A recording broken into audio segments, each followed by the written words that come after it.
This is Fox First at 10. Brian Kohberger in an Ada County courtroom today. His attorneys arguing to remove the death penalty in this case. The lawyers arguing that it's cruel and unusual punishment to impose the death penalty. Good evening. Thank you for joining us tonight. I'm John Webb in for Morgan Ashley. Kohberger is the prime suspect in the murders of 4 University of Idaho students nearly 2 years ago. Kohberger's attorney, Ann Taylor, claiming it's inhumane to execute someone, referencing how the state botched Thomas Creech's execution. Judge Stephen Hippler addressing Taylor's argument, noting that Creech's failed attempt was due to staff being unable to find a viable vein, and it was not indicative of a universal issue. Taylor says not knowing how Kohberger could be executed is causing him, quote, anxiety and fear, which she says violates his rights. The firing squad ended up on the books because of the difficulty obtaining the drugs to kill somebody. You don't get to, at the beginning, short circuit the whole thing and say death is off the table because the current method is unconstitutional. Well, the state says Idaho could have several more options for execution in the coming years. The judge did not make a decision today. He's expected to make a written statement on the matter in the days to come. Let's get you a live look above downtown Spokane tonight. We had some chilly temperatures across the inland northwest, a bit of haze depending on where you're at in our region. Well, the forecaster, Leslie Lowe, joining us now with a look at that first forecast. Daytime highs today topping out just a little bit above our averages. 48 degrees, our average 46 degrees, and sunset tonight was at 4:23. Makes you feel like you need to go to bed at about 8 o'clock at night. As far as our satellite radar go, we are sitting under a ridge of high pressure, so we've got that inversion in place. What that means for you is that we'll look for the potential of fog and freezing fog, not only overnight tonight, but tomorrow morning. So keep a close eye on that, because with temperatures that bump down to the low end of the 20s, especially up across those northern mountains and closer to bodies of water, you've got to watch out for that freezing fog on area roadways.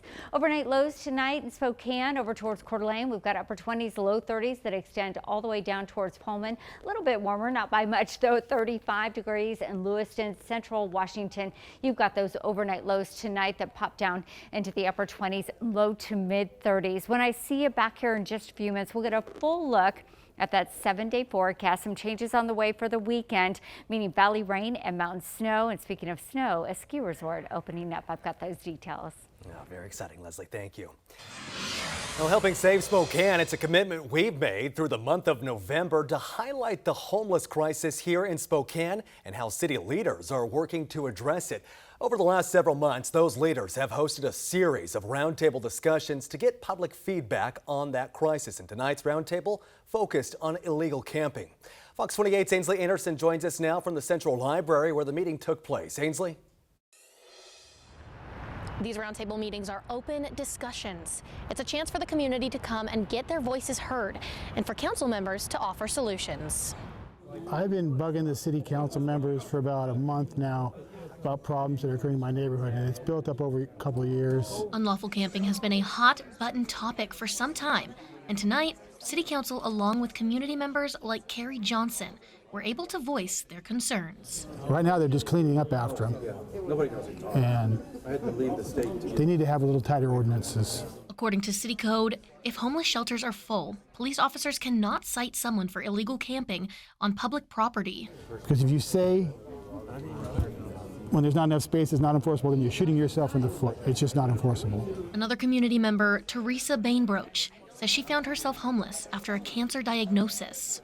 She says homelessness isn't just a product of a drug crisis, and that something needs to be done to help house people. And I understand and I see everything that you're talking about, but we have to go past just the drug addiction. In a continued effort to house the homeless community, another topic of tonight's meeting was pop-up housing. The City of Vancouver has implemented this type of housing. These are temporary communities offering residents access to services, increased stability, and safe living conditions to transition out of homelessness, which mirrors Bainbroach's suggestion. Tiny homes. There's a restroom and a wash bin, and then there's a main building. I think this needs to be looked into, because if we can purchase some property and get these people off the streets, that's going to be important. Across Washington, there are many counties offering safe stay housing options with a variety of amenities, including laundry, hand washing, garbage services, showers, and more. Tonight, the question was posed, what should the penalty be for unlawful camping? Many community members agree that a fine wouldn't be productive, and being told to move along prolongs the problem. When it comes to enforcing unlawful camping laws, Johnson says this. And they're very loose, hard to enforce. There's only one more community roundtable set for Tuesday, November 19th, before City Council will hold a town hall to address what their next steps will be in addressing Spokane's homeless crisis. In Spokane, I'm Ainsley Anderson, Fox First at 10. Together, we've changed America for the better. Now we have 74 days to finish the term, our term. Let's make every day count. We are your hometown election headquarters. President Joe Biden delivering a message to the American people today. The president emphasizing that he'll ensure a peaceful transition of power on January 20th. This comes as President-elect Donald Trump and his team are getting ready to head back to the White House. Rebecca Castor has more. Well, publicly, Donald Trump has been quiet since his historic victory. Privately, he's working with his transition team on who will be a part of his next administration. Some familiar names already being floated for the new Trump administration, including Senator Marco Rubio for Secretary of State, North Dakota Governor Doug Burgum as Energy Secretary, and Elon Musk and Robert Kennedy for key roles advising in the areas of government efficiency and public health. I'm going to be working with them one way or the other. The Biden administration also has things they want to get done before they leave the White House. The State Department says Secretary of State Antony Blinken will continue working to free hostages taken by Hamas, improve humanitarian assistance in Gaza, and ensure Ukraine is set up for military success. We have no shortage of work to do over the next 74 days, and we are determined to make the most of the time left. As Trump looks forward, Democrats are looking inward, reflecting on the issues that led to their loss. Some placing the blame on President Biden. I really wish Biden hadn't tried to run. I think doing a full proper run up to the election and picking somebody that the Democrats wanted as a whole would have been a better choice. But Biden is standing by his decision. President Biden believes that he made the right decision when he decided to step aside, and he believed it was the right thing for the American people. He put himself aside. Donald Trump has accepted an invitation from President Biden to come to the White House for a transition meeting. A date for that has not been set yet. In Palm Beach, Florida, Rebecca Castor, Fox News. Well, today, President-elect Donald Trump did name one of his cabinet members. Susie Wiles will serve as his White House chief of staff, the first woman to hold that influential role. Wiles has been credited with messaging Trump's successful campaign for his past 3 runs for the White House. Meanwhile, a Credit Karma report says 27% of shoppers are now doom spending in order to cope with deep stresses over the election and global crisis. The report says Gen Z and millennial consumers splurge on doom spending the most. 53% of them say receiving bad news drives them to spend. Out of our North Idaho newsroom tonight, the Lakeland School District preparing for a shrinking budget. It comes after their supplemental levy failed in the November election by just a couple of percentage points. The supplemental levy is crucial for the district, filling a funding gap left behind by the state. The district will now needs to find nearly $20 million over the next 2 years. A local business owner shared that she's concerned for what programs will end up on the cutting board to cover the cost. What I believe the school has told the students was that maybe as far as sports, the C teams might have to get cut. You know, there would only be enough budget for JV and varsity. The Lakeland School District will now have to wait at least 6 months to try the levy again on the May ballot. Talking your health tonight, the Washington State Department of Health says the state has seen a steep increase in whooping cough cases. As of November 2nd, the agency reports nearly 1,200 cases have been reported. It's a sharp increase from the 51 cases reported at this time last year. Well, 28 people have been hospitalized, including 12 infants under the age of 1 who are at the highest risk for severe illness and death. Experts are urging everyone of all ages to get up to date on their whooping cough vaccinations. Anyone with symptoms should see their health care provider to see if testing and antibiotic treatment are needed. Well, Veterans Day is coming up next Monday, and we journeyed to the Spokane County Veterans Services Office to find out what's being done all year round to ensure veteran health and safety. Representatives sharing with us that just this year, 805 veterans have been helped, and there's still this month and next month to count. Last year, that number stood at 935. They also told us that Spokane County stands out from the rest of the country with services specialized to each veteran and reliable one-on-one care. We're just doing things that haven't been done before. We're connecting veterans right here on the ground. We've successfully implemented the County Veteran Service Officer model, which is connecting veterans to service officers right in their county to be their battle buddy, as I like to say, to help them through the VA claims process, to connect them to all of their VA benefits. Services are all free. Their facility is located in Spokane Valley.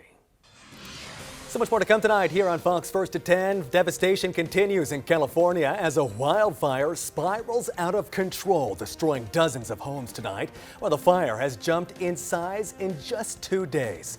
Plus, concerns increasing over circulating strains of bird flu, while the CDC says they have the potential to become highly infectious in humans. First, Chief Weather Forecaster Leslie Lowe will be back with a look at your foot weather forecast. That's next here on Fox First at 10. Perfect opening day up at Lookout Pass, though. Leslie, thank you. Well, as you probably know, if you're a fan, the college basketball season, it started. Austin Getz joining us now. And Austin, a big honor for a few Zags today. Yeah, John, as the basketball season begins, the John R. Wooden Award has released its list of players to watch for the Wooden All-American Team and Most Outstanding Player, and 3 Gonzaga Bulldogs are on the list. Ryan Nembhard, one of the 50 men's players on the list, the Zags point guard, one of the best facilitators in the country, as he set Gonzaga's single-season assist record last year and picked up where he left off on Monday when he notched 11 more assists in the win over Baylor. Graham Ike, another one of the 50 men's players nominated, the Zags' big man in the middle. Last year, he was an honorable mention Associated Press All-American, a year where he led the Zags in scoring and rebounding. 15 points and 8 assists for him in the win over Baylor Monday night. And on the women's side, Yvonne Ejim, one of 50 players nominated, the reigning Becky Hammon Player of the Year, named the best mid-major player last season. Ejim also represented Canada at the Summer Olympics and started the season Tuesday with a double-double and a win over Montana. We did have some action on the court today as well. The Washington State Cougar women fall in a meeting of former Pac-12 opponents. The Stanford Cardinal beat them 94-65 at Maples Pavilion. A highlight for Coug fans, though, Ella Villa led all scorers with 19 points. Cougs are back home to face Idaho on Sunday. The Idaho Vandal men came up just short against UC Davis. They fall 79-75 in Moscow. Vandals would have won if not for a great individual effort from the Aggies' T.Y. Johnson. He put up 30 points. Vandal men will head to Pullman to face the Cougs on Monday. Well, that'll be a fun one. All right, Austin, thank you. So to come tonight here at 10 o'clock, a potential crisis averted at a school in Wisconsin after authorities arrested a 13-year-old. Details of their investigation coming up. And the mountain fire in Southern California doubles in size over 2 days. How crews have increased their efforts to protect threatened homes. That's coming up next.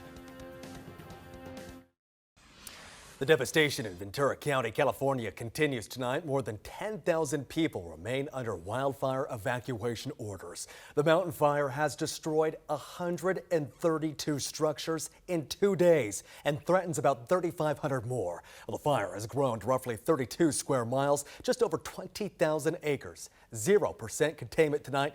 A cause is yet to be determined. Resources that arrived on scene initially were faced with a tough firefight. Crews immediately went into structure protection, property conservation. Are reporting 10 people have been hospitalized with injuries, most of them suffering from smoke inhalation or other non-life-threatening injuries. Fire officials say crews are working in steep terrain. They have helicopter support focused on protecting homes on hillsides along the fire's northeast ridge. Developing tonight, a 13-year-old has been arrested after posing a threat today to a Wisconsin school. Authorities believe the suspect was armed when he entered Roosevelt Elementary in Kenosha. School officials say they believe that a potential school shooting was averted. Well, according to staff, the teen tried to enter the school around 7 a.m. our time, carrying suspicious bags. Police began investigating and located that 13-year-old who eventually surrendered to authorities. I just want to get my kids out of there. I said, and now I don't know what to do. Area schools were put on a secure hold while police conducted their search. Talking your health again tonight, the CDC says circulating strains of bird flu have the potential to become highly infectious in humans. A new morbidity and mortality weekly report shows 7% of farm workers exposed to bird flu during outbreaks had evidence of a recent infection. Even those workers who did not recall experiencing symptoms showed evidence of infection. Well, given these latest findings, the CDC reviewed its existing bird flu guidance and has new tailored recommendations to contain the spread of the virus. Top of that list, wearing personal protective equipment like gloves, eye protection, rubber boots, or head covers to help protect against infection. While the public health risk is still low at this point, the CDC says it's possible that the flu might mutate into a form even more contagious to humans. There have been a total of 46 confirmed human cases of bird flu in the United States, 9 here in Washington state. So to come tonight, new details emerging in the investigation of the death of singer Liam Payne. But first in the Fox Find, the heartwarming story of one furry friend finally finding his forever home. Our community worked together to get him adopted. That's next. Hey there in the Fox Find tonight, giving a second chance to a dog in need as a furry friend finally found a home after nearly 3 years at a humane society in Maine. Meet Bagheera, who was only about a year old when it was brought into the Humane Society as a stray. It was through the work of several businesses in the community to get Bagheera adopted, including a local pizza place. It placed the dog's photo and details on its boxes. Those efforts paid off because Craig Ettinger and his wife gave Bagheera a home last month. The easy dogs to place are the ones that are already in homes. The ones that end up here through no fault of their own are just looking for that chance, you know. And just like anything else, Craig says the dog is adjusting well to their home and enjoys walks and looking out the window. And I'm sure that big backyard too. So to come tonight, good news for hardcore Star Wars fans. What details Lucasfilm released about a new trilogy? And following the investigation into the death of singer Liam Payne, who Argentina's prosecutor says they've charged in relation to his death. That's next. Well, the first suspect was with Payne on a daily basis while he was in Buenos Aires. That's according to the prosecutor. They were charged with abandoning a person following death. The second suspect is a hotel employee. They're accused of supplying Payne with cocaine twice during his stay. And the third suspect accused of supplying drugs to the singer twice on October 14th. The former One Direction member, fell from the balcony of a hotel on October 16th. Developing tonight, there's good news for hardcore fans of a galaxy far, far away as a new Star Wars trilogy is in the works. Lucasfilm says the project is in the early development phase and there have been no official word regarding plot details. Kinberg previously wrote and produced several X-Men movies. This series follows the conclusion of the original 9-chapter Skywalker saga in 2019. An Oscars controversy kicks off today's entertainment report. And here's David Daniel with the Hollywood Minute.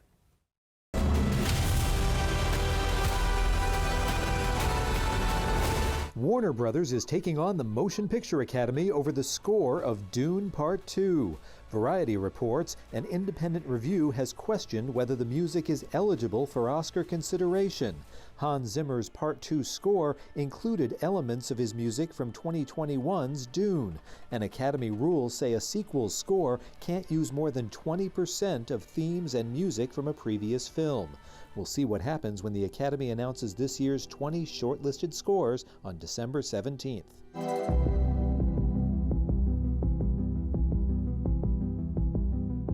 We have episode titles for the 5th and final season of Stranger Things. This title tease indicates the season will have 8 episodes, take place in the fall of 1987, about a year and a half after season 4, and debut on Netflix sometime next year. Yeah, I mean, that was a selling point. Richard Gere is heading to Spain. He and his wife, Alejandra Silva, are moving there to live closer to her relatives. They'll have some traveling money. They've just sold their 6-bedroom Connecticut home for nearly $11 million.